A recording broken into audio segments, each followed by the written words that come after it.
Hey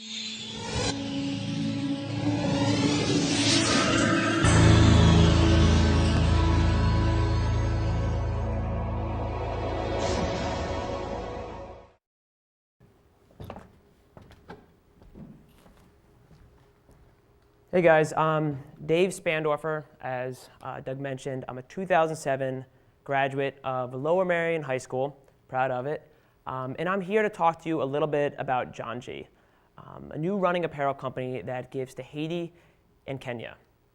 I want to share with you my experiences in starting this up.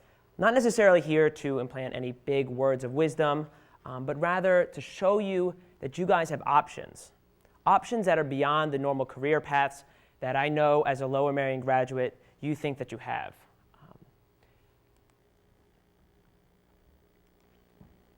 So this is me running into a pole my junior year in high school in Delaware. I went to Lower Merion 5 years ago, so I'm pretty aware of the culture, if not like the new building. This is all not familiar with me. I know what it's like to have the pressure to go to the best colleges, to have a major already planned out, and even have an idea of what you're going to do with your life. But guys, it doesn't necessarily have to be like this. I had no idea what college I was going to go to, what I was going to study, and what I was going to do with my life. I knew what I was bad at. I was bad at math, bad at physics, bad at chemistry. I was pretty good at history. But let's be honest, there's not a whole lot of lucrative history careers out there. No offense to Mr. Cahill and Mr. Grace teaching you guys these things. They're all valuable, but it's not necessarily the career path that my parents intended me to follow. In high school, what I did love is that I loved to run. I was that runner guy, that guy who had the short shorts and often wore no short shirt. I would run around 50, 60 miles a week. That was my identity, and that's what I loved to do. A lot of my friends were on the high school team with me, and I really had a great passion for it. Much was the same in college. I went to Washington University in St. Louis, where I majored in history, and per my parents' suggestion, since they wanted me to pick up a more practical degree, I studied international business as well. In college, I had no idea still what I wanted to do with my life. I told my parents at the end of my junior year that I wanted to teach English in Russia, just to sort of have like an in-between, figuring things out in my whole life path. And much the same as in high school, what I really loved is I loved to run. I ran 70, 80, 90, 100 miles a week. I ran cross-country, indoor track, outdoor track. All my best friends were on these running teams, and it was my passion. It was what I loved to do. One day, on the way to the 2010 Division III Track and Field Championships, I was sitting with my friend Mike Bernstein. We were about to run the 5K and the 10K at the national meet against some of the best runners in the entire country. And we couldn't help but think how lucky we were. Here we were, two small, short Jewish kids who really weren't good at any other sports except for running. And we wanted to find a way to give back through our sport. A sport that had been so good to us, as good as any sport by far that we had ever imagined doing. And we thought about it, wouldn't it be cool to, do a race for a cause? But there are thousands of races out there.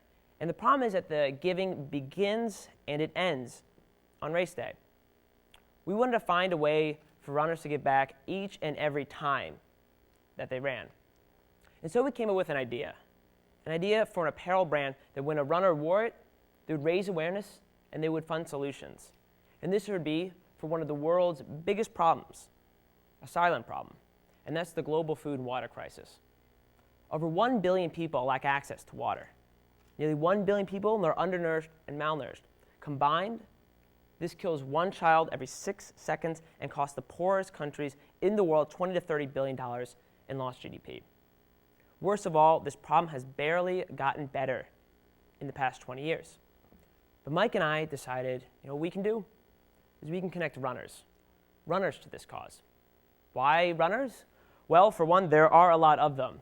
37 million Americans run, making it the country's most popular sport. Runners are giving. They run thousands of races that fund libraries, that fight diseases, and that try and solve the world's most pressing problems. Runners are very aware of what they eat and what they drink.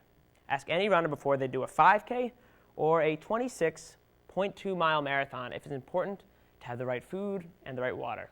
And I can guarantee you they will say, absolutely. But most importantly, running is an individual sport. And that's why it's so important to run for something bigger than yourself. And I was a part of a team in high school and college, and I know that when you're running for all those behind you, you can run farther. You can run faster. And that's Janji's goal, to create a nation of runners dedicated to not just running for themselves, but to running for all those who are suffering from the global food and water crisis. Each piece of Janji apparel is designed after their country's flag, and the proceeds help that country's unique need related to food or water. So for instance, 17 million Kenyans lack access to water. Janji's Kenyan apparel gives one season's worth of water to a Kenyan family through our partnering organization, Kickstart. In Haiti, 25% of Haitian children are severely malnourished. But Janji apparel gives 8 packets of life-saving nutritional medicine to a severely malnourished Haitian child whenever someone buys them. And we do that through giving $4 to our partnering organization, Meds and Food for Kids, which is doing amazing work at the ground level in Haiti. So how did we come from an idea on a bus to an actual company that has real products? Well, for one, we went through a boot camp at WashU, a business plan competition that allowed us to really cut off the fat from our business model and develop something that was both sustainable and that could really thrive. We won $15,000 from WashU, and in this picture you can see we won $20,000 from the University of Colorado Springs, which we applied to kind of on random, that allowed us to have the funding to get started. In addition, we talked to running stores around the country, and we asked them, is this something that's viable? We got rejected by a lot. A lot said, no, it's not for us. But a lot said, yeah, this is something that could work. This is something that our customers would really feel attached to. And this is something that allows us to raise awareness for a problem that's bigger than I think a lot of us realize. Since then, we've launched in St. Louis, Atlanta, Cincinnati, Chicago, but we've launched around these stores in order to get some great feedback, to make sure our product is right, to make sure the design and the fit and the feel is all exactly what customers want. And we're doing this before our August 1st national release, where we're releasing in 89 stores in 27 states all around the country. Throughout this whole process, I've learned a lot.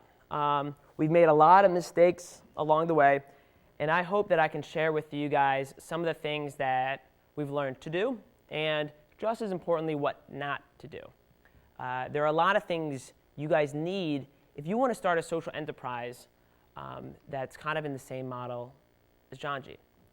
So what's the first thing you don't need?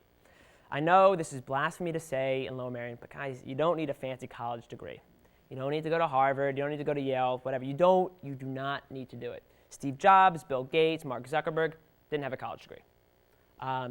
Blake Mycoskie, the founder of Tom's Shoes, which I would say is probably the most successful social enterprise, they have a business model where when you buy a pair of their distinct shoes, you give a pair to someone around the world.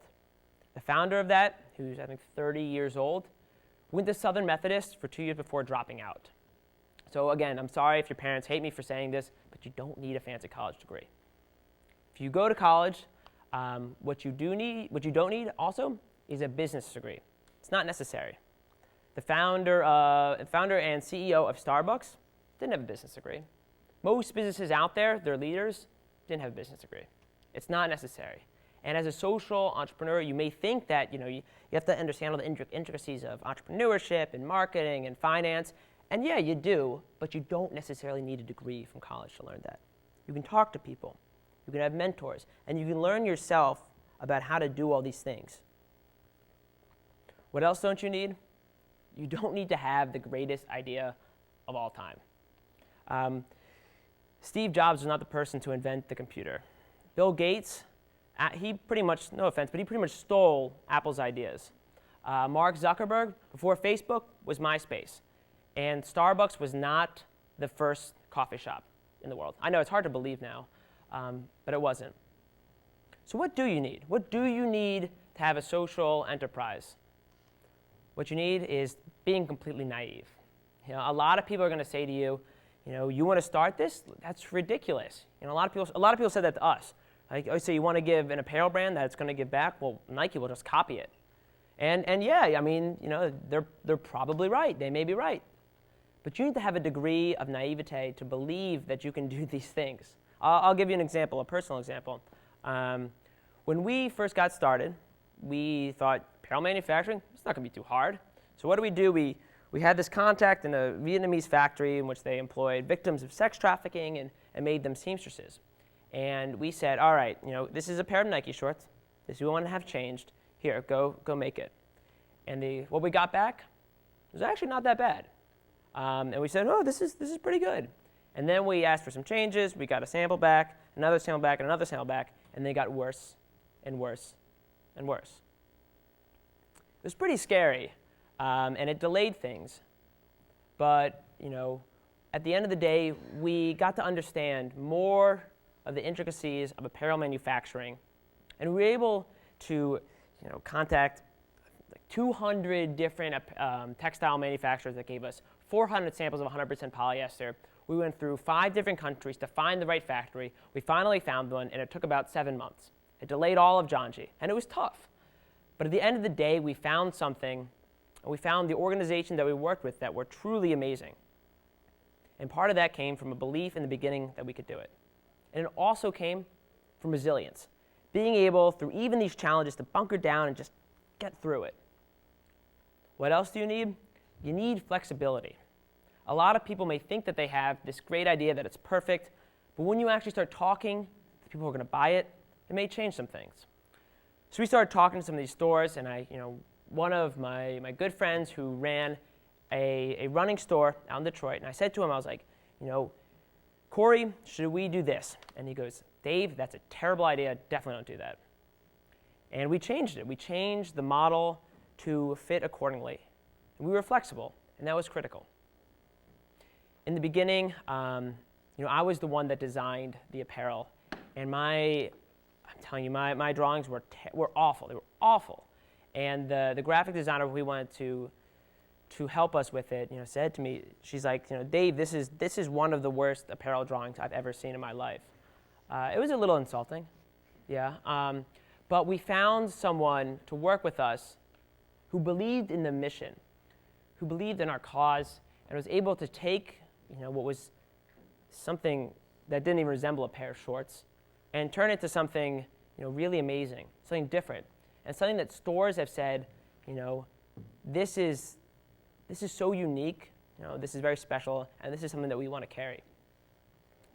Part of that is just building a great team, building the designers. I don't know anything about supply chain, so we brought in someone who can help us in with operations. Building that team that can help thrive off each other, that can balance different ideas, that can help come up with a great strategy that can lead you through a path that you may have not thought existed originally. But the most important thing that you need for social entrepreneurship and starting something as someone who graduates high school, or graduates college right away, is passion. Whether it's dancing or stamp collecting or playing a trumpet, you guys each have a passion that is far, that you love a lot more than your chemistry class or your physics class or your math class in my case. For me, that passion was running. It was something that I always have loved doing and something I always want to do for the rest of my life. I'm fortunate. I was able to build that passion into something that I feel can really change the way that people run, can change the way that people give, and most importantly, can help change lives. Guys, each and every one of you have that passion within you, and each and every one of you are interested in social activism. You can build that passion, and you don't have to go to the fanciest colleges. You don't have to go to med school or whatever it is. You guys can build that passion starting now and build something great that can help make the world a little bit better. Thank you very much.